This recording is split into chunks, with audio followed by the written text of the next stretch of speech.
እማሆይ አንዲት ድኩላ የሚሄዱበት መንገድ ላይ ቆማ ወደ አንድ አቅጣጫ ትመለከትና እማሆይን ትመለከታለች። እንደገና ወደዛ ታያለች። እማሆይ ሁኔታዋን ላፍታ ቆም ብለው አዩና እንደዛች እንዳጋዘኗ የሆነ እየጠቆመቻቸው ያለ ነገር እንደሆነ ተረዱና ወደምታይበት በትኩረት ሲመለከቱ አንዲት እናት በአንድ ዋሻ ውስጥ ቆመው ጸሎት ሲያደርሱ አዩና ወደዛ ሄደው ጸሎታቸውን እስኪጨርሱ ቆሙ። እኛ እናት ጸሎታቸውን በአቡነ አስረው እማሆይን መልከታሉና እናቴ እንደምን ዋሉ አሏቸው በትህትና። እማሆይ እግራቸው ስር ድፍት ብለው እናቴ በርሱ ጸሎት ድና ነኝ አሉ እግራቸውን እየሳሙ። እማሆይ ከእግራቸው አነሷቸውና እናቴ ትባርኩን በምክሮት ታጸኑን ዘንድ ፈጣሪ ወደኔ ወደ ኃጢአተኛ እህቶ ላኮት ይመስገነው አሉ።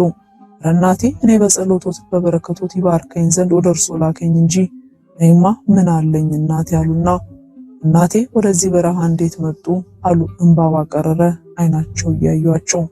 እኔ እኖር የነበረው በአንድ ገዳም ውስጥ ነው። ታዲያ ገዳሙ የወንድና የሴት አንድነት ገዳም ነው። ግን የወንዱና የሴቱ በዓት በመንገድና በአጥር ይለያያል። በተረፈ ቤተክርስቲያናችን ስራችን በጠቅላላው ሁሉ በአንድነት ነው። በዛ ገዳም ውስጥ ከ50 ዓመት በላይ የኖሩ የበቁ እናት ነበሩ። እኚህ እናት ጌታ ፈቅዶልኝ አገለግላቸው ነበር። ታዲያ ለአብይ ጾምና ለፍልሰታ ወደ በረሃ ሲሄዱ አብሬያቸው እንዲሄድና እኔ ከደብረ ዘይት በኋላ ወደ ገዳም እመለሳለሁ። እሳቸው ደግሞ የሆሳዕና ዕለት ይመጡ ነበር። በኋላ ፈጣሪ በቃ ብሏቸው እዛው ቀሩ። ኑሯቸው በረሃ ሆነ። እኔም ከሳቸው ጋር ሆኜ በረሃ በሚሄድበት ጊዜ የበረሃኞቹን አኗኗር እማሆይ እያዟዟሩ ያሳዩኝ ስለነበር በጣም እቀናባቸዋለሁ። የምቀናው በሰው ብቻ አይደለም፣ በሳር በቅጠሩ፣ በመሬቱ፣ በዛፉ፣ በድንጋዩ፣ በነፋሱ ሳይቀር እቀናለሁ። እነሱ በጣም ስለታደሉ ጠዋት ማታ የነሱን ድምፅና ጸሎታቸውን ትንፋሻቸውን ይሰማሉ። መሬቷ በተባረከ እግራቸው ትረገጣለች፣ በተባረከ እንባቸው ትርሳለች። የሚደገፉት ዛፍ የሚኖሩበት ዋሻ ሁሌ ትንፋሻቸውን ያሸታል፣ በቃላቸው ይለመልማል። እናቴ ብቻ እነሱ ያሉበት አካባቢ ባለ ነገር ሁሉ ከአንጀቴ በጣም ቀናለሁ።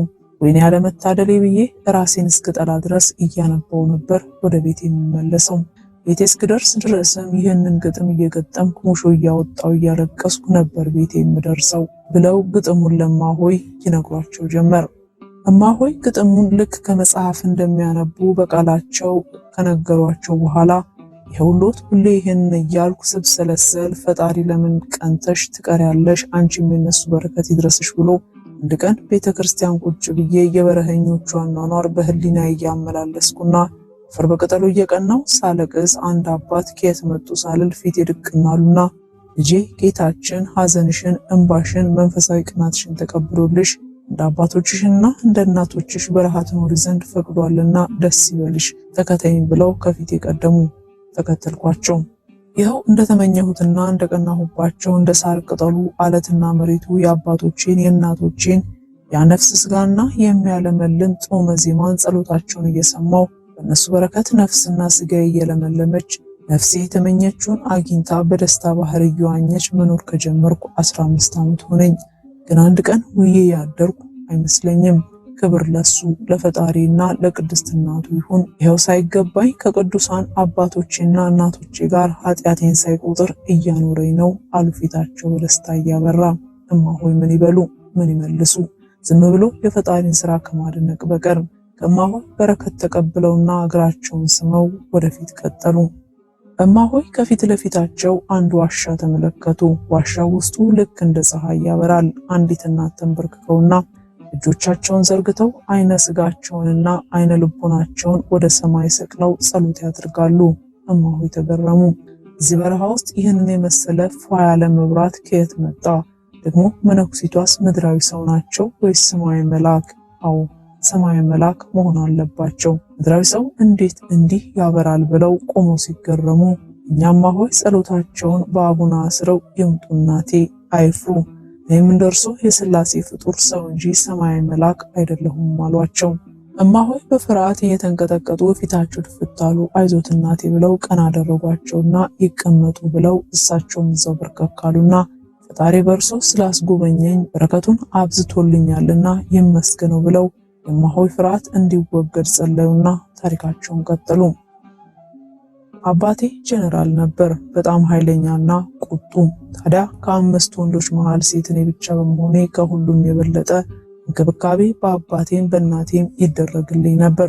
በትምህርቴም ከወንዶቹ በበለጠ ጎበዝ ነበርኩና ከዩኒቨርሲቲ በከፍተኛ ማዕረግ ስመረቅ ንጉሱ ኃይለ ሥላሴም ለአባቴ ባላቸው አክብሮትና በኔም ትጋት ተደስተው ታላቁ ቤተ መንግስት አስጠርተው ሸለሙኝ። ለቤተሰቤንም ጋበዙ። ወደ አሜሪካ ለከፍተኛ ትምህርት ተላኩኝ። ያንንም ከተጠበቀው በላይ ውጤት አምጥቼ በብዙ ማዕረግና ክብር ወደ ሀገሬ ተመለስኩ። አንድ ከፍተኛ መንግስት ባለስልጣን ተዳርኩኝ።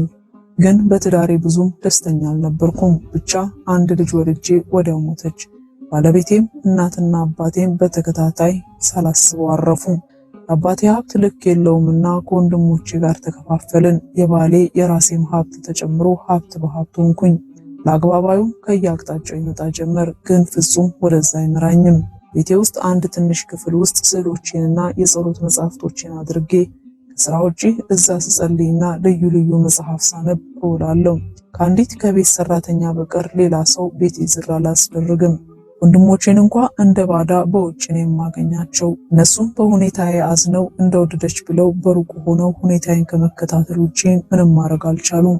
ታዲያ ከስራ ፈቃድ ወስጄና በትርፍ ጊዜ ወደ ገዳማት አድባራት እዟዟራለሁ።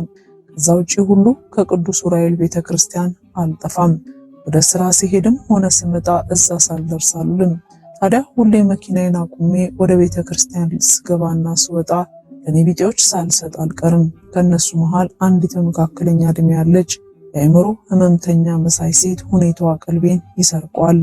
እኔም ሆንኩ ሌላው ምዕመን የሚሰጣትን ተቀብላ ወደ አንድ አቅጣጫ ትበራለች። ጌታ ትመጣና ከኔ ቢጤዎቹ ጋር ትቀላቀላለች። የሚበላም ሆነ ገንዘብ ስታገኝ በራ ትሄዳለች። ይህንን በተደጋጋሚ ሳይ ከነከነኝና አንድ ቀን መኪናዬን ትቼ እንዳታውቅ ልብሴን ቀያይሬ ሄድኩና ራቅ ብዬ ቁጭ እንዳልኩ አንድ ሰው እንጀራ አደረና ሲሄድ ይዛ ወደ ሮጠችበት እንዳይነቃብኝ እየተጠነቀቅኩ ተከተልኳት።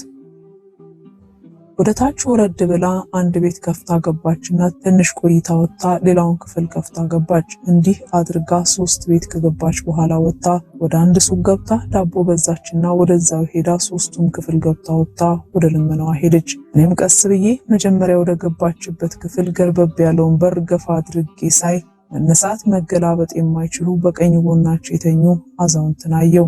ቀረብ ብዬ አባቴ እንደምን ዋሉ አልኩኝ። አይናቸውን ገለጥ አድርጎ አዩኝና ይመስገነው አሉኝ። እኔም የሰውነታቸውና የክፍሉን ጠረን ለአንድ አፍታ አያስቆምም ነበር፣ ግን ጥርሴን ነክሼ ማን ይረዳውታል አልኳቸው። አንዲት እግዚአብሔር የመረቃታለች ሰው ይላታል፣ እሷ ግን አይደለችም፣ ቅድስት ናት። ይኸው 10 ዓመት ሙሉ እያበላችኝ እያጠጣችን ይዛኛለች። እኔም እንግዲህ ብሶብኝ መነሳት ካቃተኝ 4 ዓመት ሆነኝ። ለኔ ብቻ ሳይሆን ወደዛም ሌሎች አሉ፣ እነሱንም እየረዳች ነው። ይኸው አሁንም ያገኘችውን ይዛ መጣ አቃምሳን ሄደችው። ለራሷ ግን አንድ ፍሬ ወደ አፏ አትልም ብለው ብዙ አጫውቱኝና ትንሽ ነገር ሰጥቻቸው ወጣው። ሁለተኛውና ሶስተኛውንም ክፍል ገብቼ ተመሳሳይ ሁኔታ አይቼ ወጣው። በማግስቱ በርከት ያለ ገንዘብ ስሰጣት ትክ ብላየችኝና አመስግናኝ ወደዛው በረረች። እኔም በየቀኑ ገንዘቡን እየጨመርኩና ሁኔታውን እየተከታተልኩ ትንሽ ቀናት አለፉ። አንድ ቀን የቅዱስ ዑራኤል ዓመታዊ በዓሉ ነበርና ላዳር ወደዛው ሄጄ ሰዓት ደርሶ ቤተ መቅደሱ እስኪከፈት ከነብነብ ብዬ ያችን ሴት በአይኔ ፈልጌ ያገኘኋትና ስከታተላት ወደ 3 ሰዓት ገደማ ሲሆን ከነቢጤዎች መሃል ወጣችና ጨለም ወዳለ ቦታ ሄዳ እጆቿን ወደ ሰማይ ሰቅላ ቆመች። እኔም መጨረሻዋን ሳላይ ከዚህ ንቅንቅ አለል ብዬ ተደብቄ በንቃት እከታተላት ጀመር። እንደዛው እንደ ምሰሶ እንደተተከለችና እጇን እንደሰቀለች ወዲህ ወዲያ ንቅንቅ ሳትል ብርሃን ወገግ አለ። ከዛን አጎንብሳ መሬት ስማ ትንሽ ቁጭ አለችና ያንን እንደ እብድ የሚያሰኛት ሁኔታዎችን እያሳየች ወደ ልመናዋ ገባች። ፍጹም እንቆቅልሽ ሆነችብኝ። ከበዓሉ በኋላ ሁሌ መኪናዬን ሳቆም የሚጠብቁልኝና ጥሩ መግባባት ያለንን ጥበቃ ነበሩና ስለ ሴትዮዋ ሁኔታ በደፈናው ጠየኳቸው። እሳቸው ደህና አድርገው ሁኔታዋን ተከታትለው ያውቁ ኖሮ ሳይደብቁ ሁሉን ነገሩኝ። ይቺ እኛን አካባቢውን ሀገሩን ልትጠብቅ ከፈጣሪ የተላከች ቅድስት ናት አሉኝ። በቃ አሁን ሁሉም ነገር ገባኝ። አንድ ቀን እንደምንም ብዬ ቀረብኳትና በፈጣሪና በእመቤቴ ስም አውግዣት ማንነቷን እንድትነግረኝ ጠየቅኳት። በጣም አዘነች፣ አለቀሰችና በፈጣሪ ስም ይዘሽኛልና ምን አድርጋለሁ ከዚህ ሰፈር ራቅ አድርገሽ ውሰጂኝና ላጫውትሽ ብላኝ ይዣት ወደ መኪናዬ ሄድን። ወደ መኪናዬ ስትገባ የአካባቢው ልጆችና የሚያውቃት ሁሉ ሴትዮ አብደሻል፣ መኪናሽን እንዳታደቅልሽ ይህች እኮ እብድ ናት ብለው ተንጫጩ። እኔም ዝም ብዬ ጉዞዬን ቀጠልኩና ቤቴ ገብተን እዛች ጸሎት ቤቴ ጸሎት ካደረግን በኋላ ታሪኳን ታጫውተኝ ጀመር። እኔ ተወልጄ ያደግኩት ሐዋሳ ከተማ ነው። እናትና አባቴ በሀብት የታደሉ ቢሆንም ፍቅርና ሰላም በጣም የራቃቸው ስለሆኑ እኔ ራሴን ካወቅኩ ቀን ጀምሮ እዛ ቤት አንድ ቀን እንኳን ሳቅ፣ ጨዋታ፣ ሰላም አላየሁም። ሁሌ ንትርክ፣ ሁሌ ድብድብ፣ ሁሌ ሮሮ። ብቻ በዚህ የተማረረው ታላቅ ወንድሜ ወጥቶ ቀረም። ይሙት ይኑር የሚያውቅ የለም። ብቻ ሀብት እስከ አፍንጫ ቢሞላ ፍቅርና ሰላም በሌለበት ምንም ነውና እንዲሁ አይንሽ አይንህ ላፈር እንደተባባሉ በቅደም ተከተል ሞቱ። እኔ በአንዲት ጓደኛዬ ጉትጉታ መንፈሳዊ ማህበር እካፈል ቤተክርስቲያንም እስም ስለነበር ሁሉም ነገር ከንቱ የከንቱ ከንቱ መሆኑን እየተረዳው መጣው።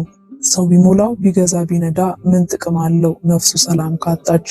ይህንን አውጥቻ አውርጄ እኔና ወንድሜን ያሳደገች አሳዳጊያችንን በቂ ገንዘብ ሰጥቼ ሂጂ ወደድሽውን ሰርተሽ ኑሪ ብዬ ሸኘኋትና ያለውን ሀብት ለድሆች ለጦም አዳሪዎች አግኝተው ላጡ ብቻ በአስፈላጊው ቦታ ሰጠሁት። ዋናው ቤትና ትልቅ የእርሻ ቦታ ሲቀረኝ ቤቱንና መኪናውን ሸጬ ሰጥቼ የእርሻውን መሬት ልሸጥ ሳስማማ የአባቴ ወንድም ሰምቶ ተቆጣኝ። በእርግጥ ብዙ ብር ያወጣ ብዙዎችን የሚጠቅም ነበር፣ ግን ከሱ ጋር መከራከሩን ጥልቼ ትቼለት ወጣሁና አዲስ አበባ ገባው። በቃ በየቤተ ክርስቲያኑ ከኔ ቢጤዎች ጋር እያደርኩ እየለመንኩ ያገኘሁትን ከኔ ለባሱ እያካፈልኩ ኑሮዬን በደስታ ቀጠልኩ። ግን አብረውኝ በጎዳና የሚያድሩ ሊተናኮሉኝ እየሞከሩ በእጅጉ ተቸገርኩ። አንዲትን ምዕመን ለምኜ ቤቷ ተቀጠርኩ። እሱም አልሆነ። ባለቤቷ እሷ በሌለችበት ከክብሬ ሊያሳንሰኝ እያደባ ሲያስቸግረኝ ጥዬ ሸሸው። በቀጥታ ወደ ቅድስተ ማርያም ቤተክርስቲያን አምርቼ እዛ እንደገና የልመና ስራዬን ቀጠልኩ። አንድ ቀን የኔ ቢጤ መስለው እየለመኑ እንደኔ አስተዋሽ የሌላቸውን የሚጎበኙ አባት ነበሩና አንድ ደካማ ቤት ተገናኘን። እሳቸው ቀድሞውንም አውቀውኝ ይከታተሉኝ ነበርና በግልጽ አወራን። ከዛ እሳቸው ወንድና መነኩሴም ስለነበሩ ግድ የለም፣ እኔ ግን ይህ ኑሮ ከበደኝ። ሳማክራቸው እብድ ሁኚ፣ ከዛ ሌሊት ሊያጠቃሽ የሚመጣውን አጠገብሽ ድንጋይ ቆልለሽ እየወረወርሽ ተከላከይ፣ ከዛ በኋላ ማንም ድርሻ አይልብሽም ብለው ብዙ ዘዴዎችን ነግረውኝና እንደሳቸውና እንደኔ የሆኑ ብዙ ደካሞችን በረሃ ያሉ ቅዱሳንን የሚረዱ ወንድሞች እህቶችን አስተዋወቁኝ። ልምዳቸውን አካፍለውኝ እኔ ኡራኤል ቤተክርስቲያን ተመደው ወደዚህ የመጣው ሰሞን የኔ ቢጤዎቹም ዘበኛውም ዱርዬውም ይህን ኑሮና እርስት ሆኖ አላስጠጋ ብለውኝ ጥቂት ተቸገርኩ።